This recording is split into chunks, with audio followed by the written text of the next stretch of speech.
Bismillahirrahmanirrahim. Solution of simultaneous linear equations. Solution of simultaneous linear equations. Bismillahirrahmanirrahim. Chapter number 1, matrices. Chapter number 1, matrices. Bismillahirrahmanirrahim. Fundamentals of Business Mathematics, written by Professor Babir Ali. और ये book का publisher है जी इस्साम publishers जी. Solution of simultaneous linear equation. There are several methods for solving simultaneous linear equations, but here we discuss only methods here. Two methods here. Remaining methods will be discussed in next जो है ना जब वो chapter शुरू होगा. Solution of simultaneous linear equation through matrices. Solution of simultaneous linear equations through determinants, Cramer rule. इसके अलावा और भी मेथड्स हैं, तो आपने फिलहाल ये दो methods. Solution through matrices. Consider two linear equations and two unknowns x and y. a1x plus b1y is equal to c1. a2x plus b2y is equal to c2. अब इसको आप इस तरह लिख सकते हैं जी, भाई मैट्रिसेस में आपने लिख दिया जी. इसको मजीद ब्रेक करेंगे तो ये बन जाएगा जी. लिहाजा इस चीज को आप ए कहते हैं, इसको एक्स कहते हैं, इसको बी कहते हैं. भाई ये जो सिस्टम ऑफ इक्वेशन था इसको आपने लिखा A X is equal to B. A से मुराद है कोएफिशिएंट्स, ए से मुराद क्या जी कोएफिशिएंट्स, एक्स से मुराद है वेरिएबल्स एक्स एंड वाई, और बी से मुराद constant C1 C2. Now we find matrix X आपने फाइंड करना है. आप दोनों तरफ ए इनवर्स से जरूर दे दीजिए. वी गेट एक्स बराबर है ए इनवर्स बी. और याद रखिए ए को ए इनवर्स के साथ जरूर देंगे जवाब आइडेंटिटी, और आइडेंटिटी को जब किसी मैट्रिक्स के साथ उसके ऊपर कोई इफेक्ट नहीं डालती. लिहाजा एक्स बराबर होगा ए इनवर्स बी. इसको दो कह दीजिए. नाउ ए इनवर्स का इंटरनेशनल फार्मूला क्या होता है? Adjoint of A over A determinant, और उसको कंडीशन है ए डिटरमिनेंट जीरो नहीं होना चाहिए जी. जी कंडीशन क्या है जी? ए डिटरमिनेंट जीरो नहीं होना चाहिए जी. अब जरा देखिए ए इनवर्स का फार्मूला आपने पता है एडजॉइंट ऑफ ए क्या होगा. भाई एडजॉइंट ऑफ ए के लिए इन दोनों को इंटरचेंज कर दें और इन दोनों के साइन को चेंज कर लें, और डिटरमिनेंट के लिए इसको इसके साथ माइनस इसको इसके साथ जी. तो ए इनवर्स का फार्मूला क्या बन गया जी? Adjoint of A over A determinant. We have this. इस putting this values into, इसको टू में पुट कर दें जी. ये जो टू मसावात है इसके अंदर ये वैल्यूज पुट कर दें जी. आप जरा देखें वैल्यूज टू में पुट करें. वी हैव एक्स वाई बराबर होगा जी, ये हमारे पास है जी. तो आप जरा देखें इसको पहले मल्टीप्लाई करें, फिर इसको हर एलिमेंट के साथ डिवाइड कर दीजिए, क्योंकि ये डिवीजन दोनों एलिमेंट के साथ रखाएगी. तो लिहाजा एक्स वाई का ये वाला फार्मूला बन जाएगा. इसको हम एक्स बराबर होगा b2 c1 minus b1 c2 over a1 b2 minus a2 b1. लिहाजा एक्स और वाई हम निकाल लेंगे. ये जब प्रैक्टिस करेंगे तो फिर ये बात इजीली हो जाएगी. ये याद नहीं रखना, ये सिर्फ आपने तरीका फॉलो करना है. तो सोल्यूशन सेट आपका पहले वैल्यू ऑफ एक्स होगी and then value of Y होगी जी. एग्जाम्पल 1 है solve this simultaneous linear equation by matrix method. देखें जब वो बाउंड करते हैं मैट्रिक्स मेथड से, तो आपने इसको मैट्रिक्स मेथड से करना है जी. भाई उसने बाउंड किया कि you solve this by matrix method जी, नो प्रॉब्लम जी. एग्जाम्पल 1 हमारे पास ये दो मसावातें हैं. भाई आपके पास दो मसावातें थी, इसको आपने ये पहले मैट्रिक्स में लिखा, फिर इसको ब्रेक किया, फिर ए हमारे पास कोएफिशिएंट्स, बी से मुराद कांस्टेंट और एक्स से मुराद वेरिएबल्स. भाई आपने A X is equal to B लिखा.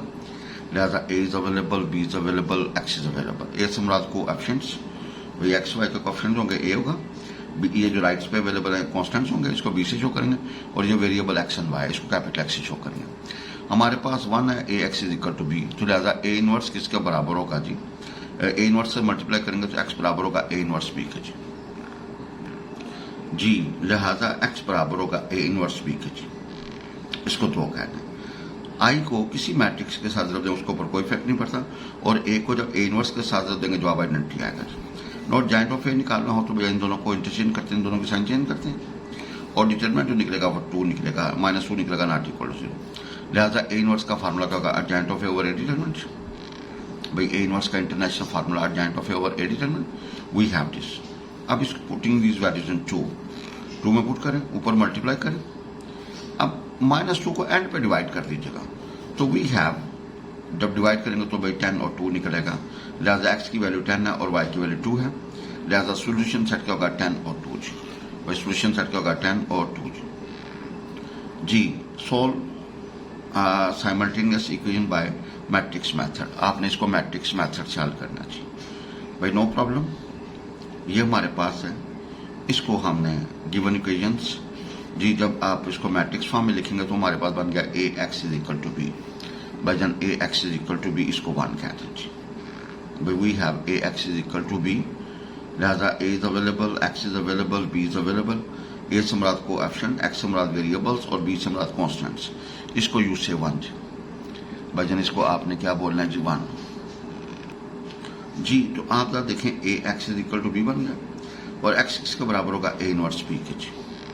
इसको 2 कह दिया। अब आपने एडजॉइंट ऑफ ए निकालने के लिए इन दोनों को इंटरचेंज के, इन दोनों की साइन चेंज की और डिटरमिनेंट निकाला तो वो 0 निकल आएगा। जब डिटरमिनेंट 0 निकला तो वो सिंगुलर बन गई। अगर डिटरमिनेंट 0 होगा तो इसका मतलब है कि उसका इनवर्स एग्जिस्ट नहीं करेगा।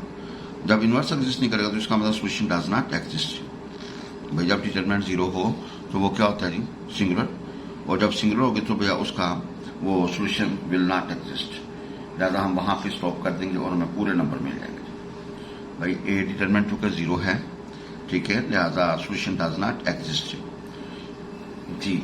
अगर ये 0 ना होता तो फिर हमारा क्वेश्चन कंटिन्यू रहता जी।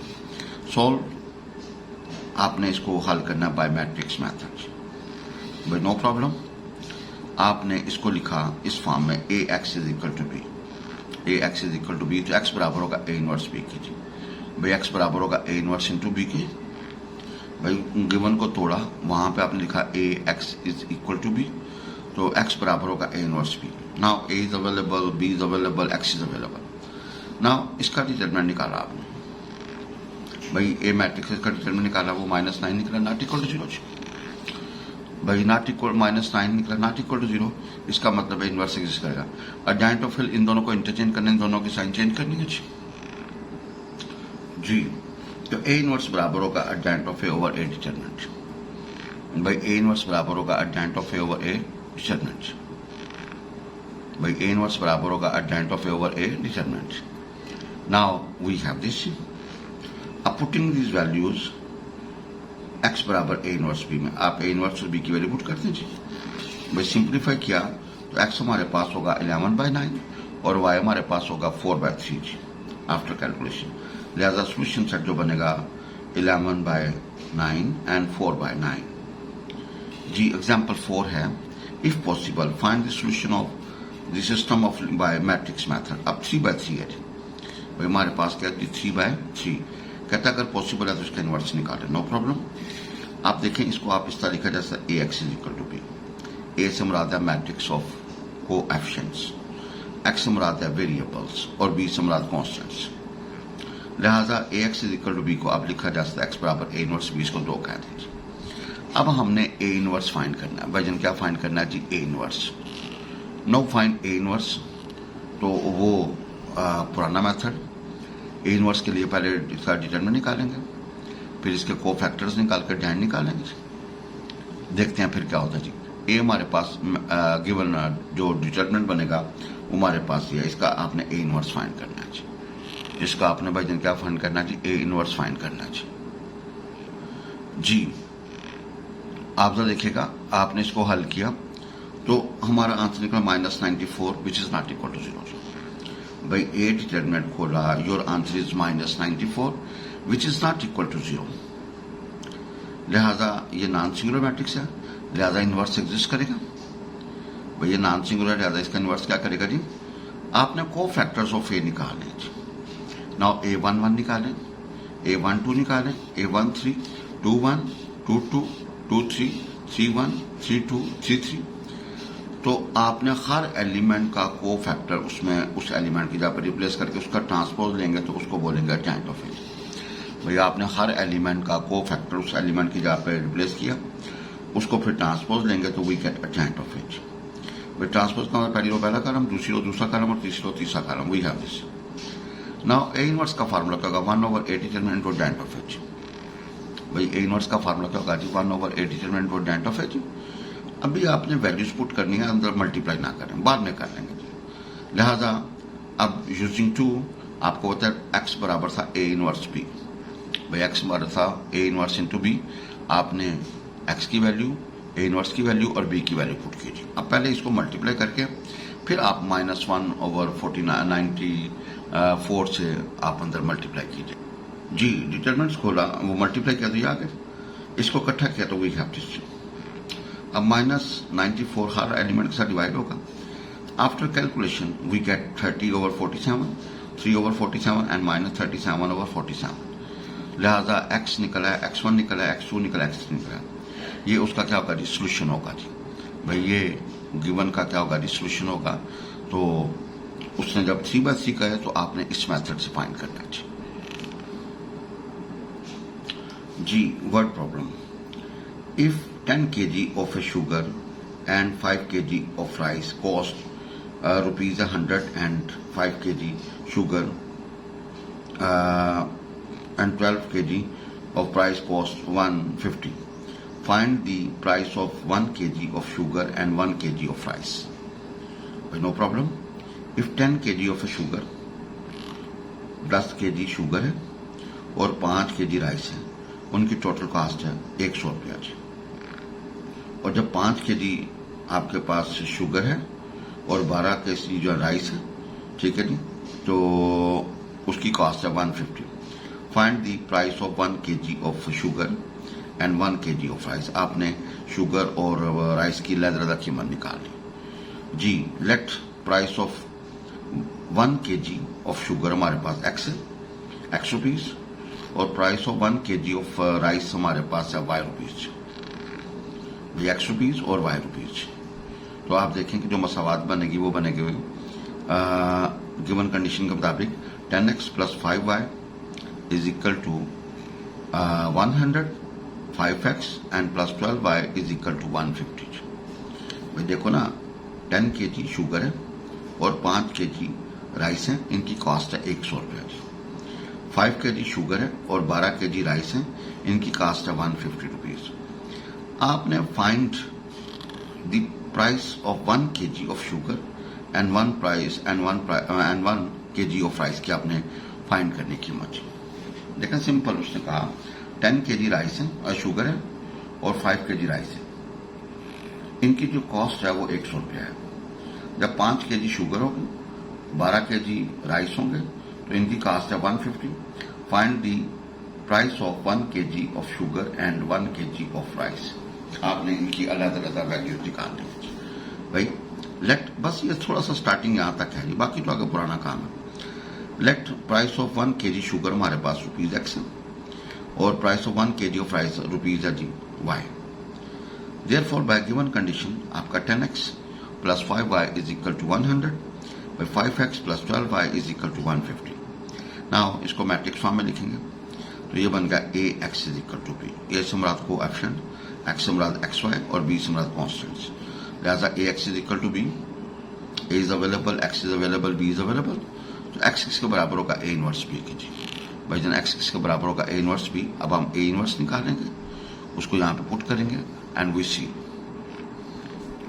जी। लिहाजा a हमारे पास है, इसका a डिटरमिनेंट निकाला, आंसर निकला 95।